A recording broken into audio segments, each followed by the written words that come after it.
udah punya iPhone, terus juga jam tangannya pengennya Apple Watch. Itu yang saya pikirkan setahun yang lalu.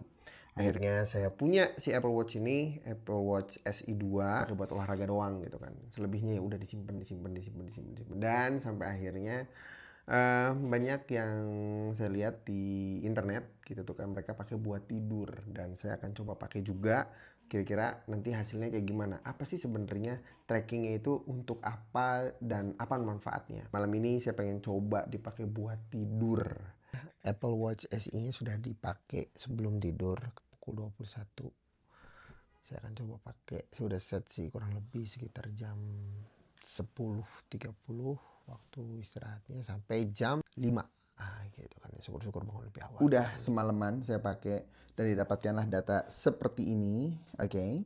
Dan data tersebut saya nggak bisa langsung baca, alias saya nggak ngerti semuanya. Untuk itu saya tanya ke ChatGPT, dan hasil dari ChatGPT mengatakan bahwasanya data tersebut mengenai total durasi tidur, tahapan tidur, plus juga respiratory rate atau laju nafas saat tidur, dan apa artinya ini semua. Di sini ada beberapa rekomendasi-rekomendasi yang diberikan sama ChatGPT.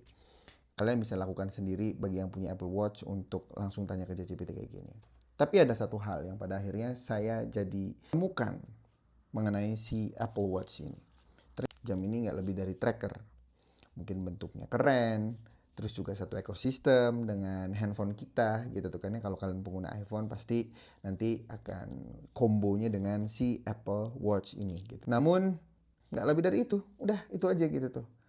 Dan buat saya yang awalnya beli karena impulsif gitu tuh kan, karena pengen aja gitu tuh, kebetulan kayaknya keren lah gitu tuh kalau misalnya satu ekosistem gitu kan. Jadi kosong rasanya, kayak ini bener-bener sesuatu yang saya butuhkan apa enggak ya. Kalau misalnya saya harus ambil dari brand lain, misalnya dengan barang yang lebih murah, kira-kira berdampak besar apa enggak dengan hasil kesehatan saya gitu tuh kan. Saya harus akuin, mungkin karena kita satu ekosistem, jadi itu semuanya seamless, mudah gitu tuh kan. Jadi gampangnya kalau punya iPhone ya langsung aja beli Apple Watch. Saya masih ngerasa kurang puas mengingat dengan harganya yang nggak murah ya. Walaupun kalau kita ngomongin produk Apple ini sangat subjektif ya, artinya ada yang bilang ya murah-murah aja gitu kan, atau ya lu aja yang mungkin nggak cukup mampu untuk bisa memiliki iPhone dan semua perlengkapan device lainnya yang bisa menunjang iPhone kalian. Poin plusnya ini sangat kompatibel dengan Apple ekosistem, jadi enak bisa nyambung kemana aja. Namun di harga yang sama mungkin kalian bisa dapat pilihan yang lebih murah gitu tuh, bisa jadi